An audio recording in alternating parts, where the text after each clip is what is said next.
E aí, pessoal, tudo bem? Com vocês aqui, professor César, e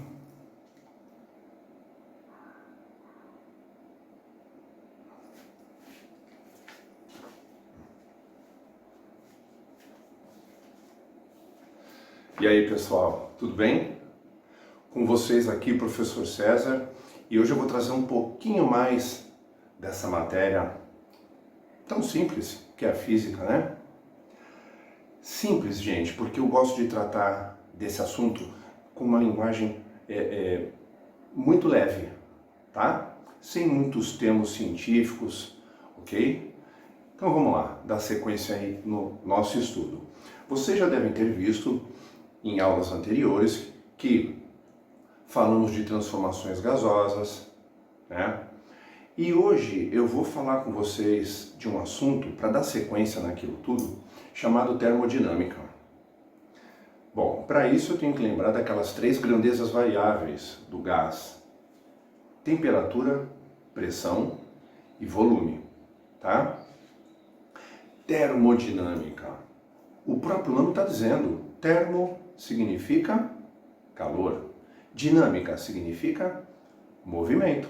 Então quer dizer que o movimento provoca calor? Sim. O calor provoca movimento? Sim. Exemplos. O movimento provocando calor. Se eu abaixar agora aqui e começar a fazer flexões de braço, umas 30 pelo menos, eu vou ficar com calor. Quer dizer, eu estou me movimentando, gerando calor, tá? Da mesma maneira que se a gente pegar e colocar um corpo, deixar um corpo exposto a uma fonte de calor, o que vai acontecer? Esse corpo, ele é constituído por partículas.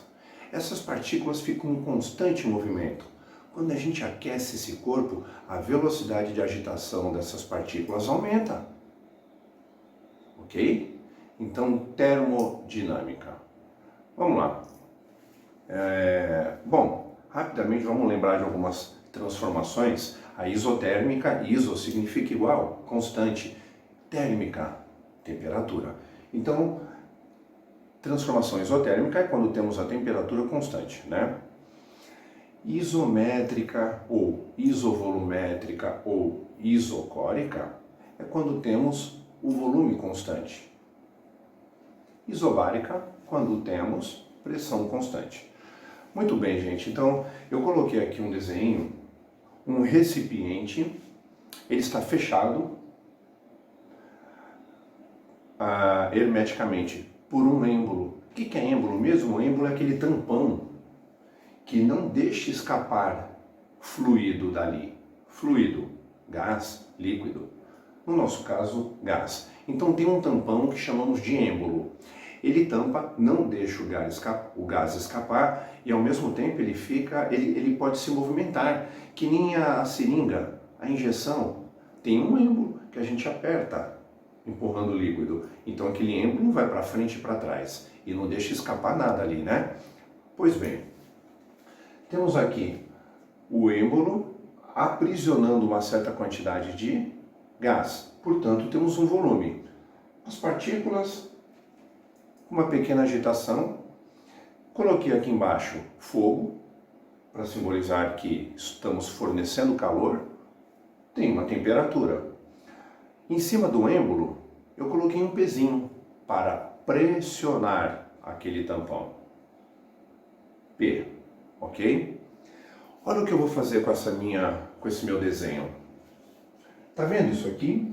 Eu aumentei a chama do fogo, estou fornecendo mais calor, portanto, a temperatura aumentou. Quando a temperatura aumenta, o que ela provoca naquelas partículas que constituem o gás? Elas estavam ali com um movimento vibratório. Quando a gente começa a esquentar, o que acontece com a movimentação dessas partículas? A agitação delas aumenta, a velocidade de agitação aumenta. Ó, elas começam a vibrar mais. Podemos dizer então que se a velocidade de agitação aumentou, a energia cinética aumentou. Só que nessa matéria vamos melhorar um pouquinho, ao invés de chamar de energia cinética, vamos chamar de energia interna do gás, beleza? Então, você nota que aumentou a temperatura, aumenta a energia interna, começa a vibrar com uma velocidade maior. Isso faz o gás o quê? Expandir. Quando o gás expande, ele empurra aquele êmbolo para cima. Então eu tenho um outro volume aqui dentro, o volume aumentou. Aumentei a temperatura, volume aumentou. Ah, mas a pressão eu não fiz nada. Você nota que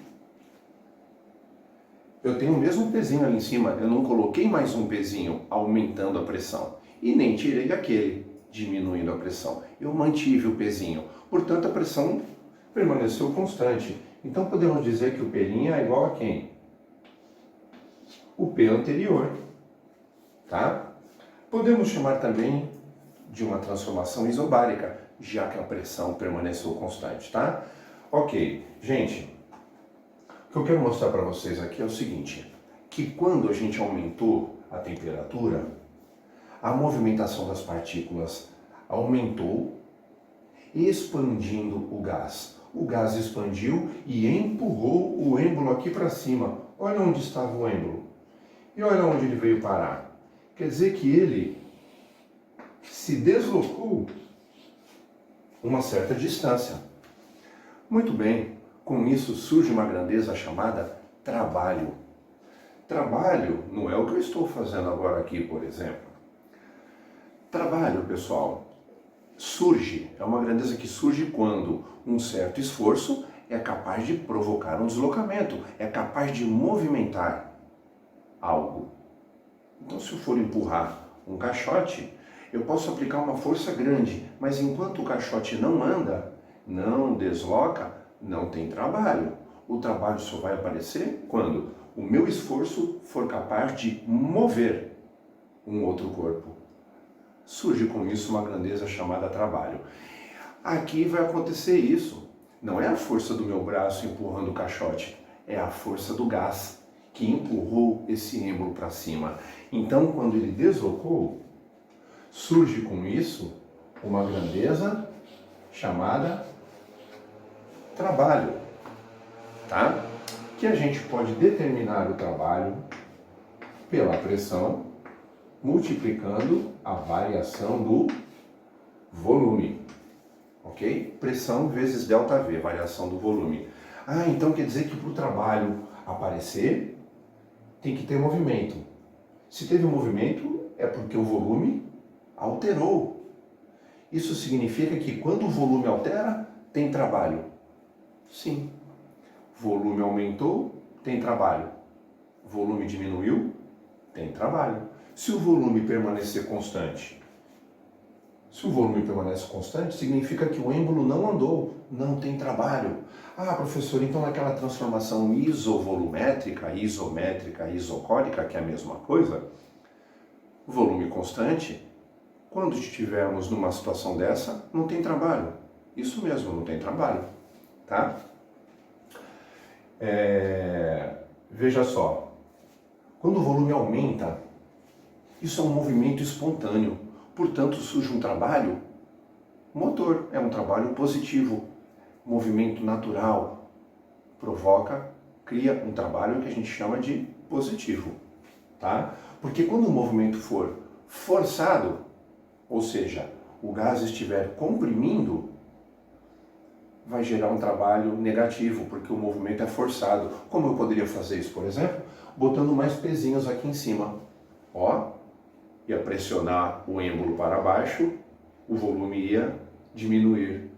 Ia ter trabalho? Sim, porém negativo, porque é um movimento forçado. Então o trabalho pode ser positivo ou negativo, ou pode nem ter, quando o volume for constante. Tá? Um exemplo muito claro disso aí é uma panela de pressão. Você coloca dentro da panela de pressão alimentos, água geralmente, a água que você colocou, até mesmo a água do alimento, quando a temperatura está muito alta, ela começa a mudar de fase. Essa água vira vapor, virou um gás. E se você continua aquecendo, esse gás vai expandir e ele vai querer empurrar alguma coisa ali para cima. Ele precisa sair dali, na verdade. Ele tem que sair dali, porque senão aquela panela de pressão, ela pode explodir. Vira uma bomba, isso mesmo. E na panela de pressão tem uma válvula ali em cima. Aquela válvula, ela é móvel. Quando o gás expande e começa a empurrar aquela válvula, ela começa a girar, liberando o gás que estava ali dentro. Então, quando liberou o gás e ela começa a girar, pronto, provocou um movimento. Temos aí o trabalho da força exercida pelo gás. Ok, galera? Muito bem. Esse trabalho a gente pode calcular pela equação. E quando você tem um gráfico da pressão pelo volume, você também tem como calcular esse trabalho através da área da figura formada pelo gráfico. Quer ver? Dá uma olhadinha aqui. Aqui eu estou colocando o gás num estado A, indo para um estado B, ou seja, ele está modificando. Eu vou fazer o cálculo desse trabalho. Para isso, vamos colocar alguns valores. Eu vou chutar valores, tá, pessoal? Valor para a gente não ter muito trabalho. 1, 3, 2 e 5. Ok? Se eu quisesse achar o trabalho pela equação, eu ia ter que pegar aqui, ó, trabalho, pressão, vezes variação do volume. Vamos lá. Pressão. Caramba, eu tenho valores de pressão indo desde aqui. Eu vou mudar esse número, gente, para não ficar com o valor quebrado. Vou botar aqui um 6, tá? Eu tenho um valor a pressão do A é 2, a pressão do B, 6. Quem está no meio do caminho entre o 2 e o 6? Eu vou pegar aquela pressão média, porque ela não é constante. Se ela fosse constante, você pegaria um número que ele não muda mesmo. Mas ali mudou. Quem está no meio do caminho? O número 4.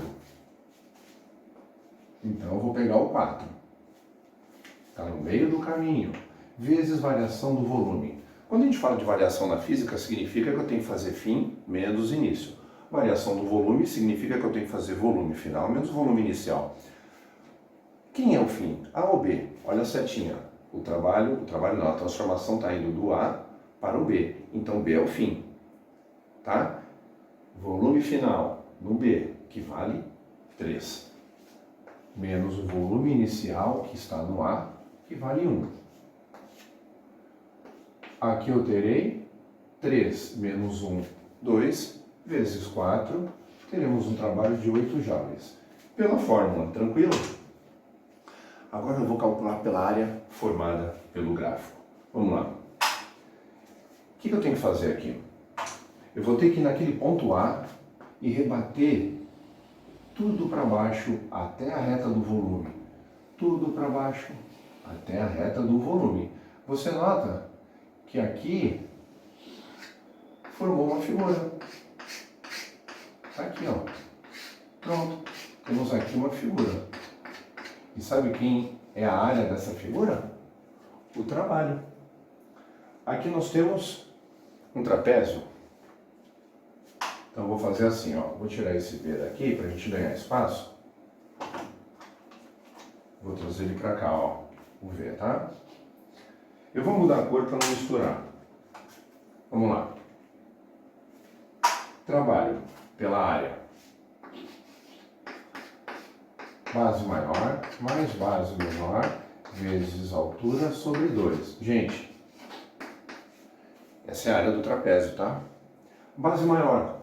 Base são os lados paralelos. Essa é a maior, que mede do 0 ao 6, mede 6. Base menor, do 0 ao 2, 2. A altura é quem sobrou, apesar de estar deitado. Do 1 ao 3 temos 2. Tudo sobre 2. Quanto vai dar esse trabalho? 2 em cima, 2 embaixo. A gente pode cortar. 6 mais 2, 8 joules. Prontinho. Então você escolhe pela fórmula ou pela área do gráfico, tá? Se você fizer pela fórmula, o sinal já sai, se é positivo ou negativo. Se você escolher fazer pela área da figura, você tem que olhar.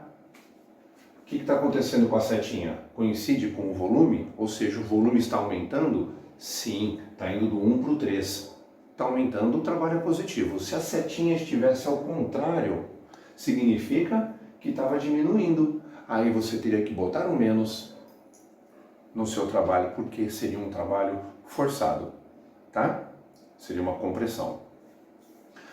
Muito bem, já conhecemos o trabalho, agora eu vou falar com vocês para encerrar da primeira lei da termodinâmica.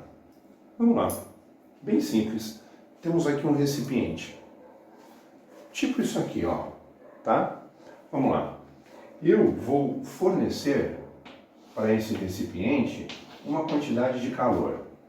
Calor a gente simboliza pela letra Q maiúscula, tá? Eu podia ter desenhado um foguinho de novo, mas eu quero trabalhar com a letra. Por exemplo, 100 joules de calor. Parte desse calor vai produzir o quê? Vai ser convertido em quê? Em trabalho. O calor fez o êmbolo movimentar surgindo do trabalho. Então, parte disso foi convertido em trabalho. Quanto vamos colocar aqui de trabalho? Posso colocar 60 joules, por exemplo? Tá. Muito bem. O que nós temos aqui dentro? Energia interna, né? A energia interna do gás.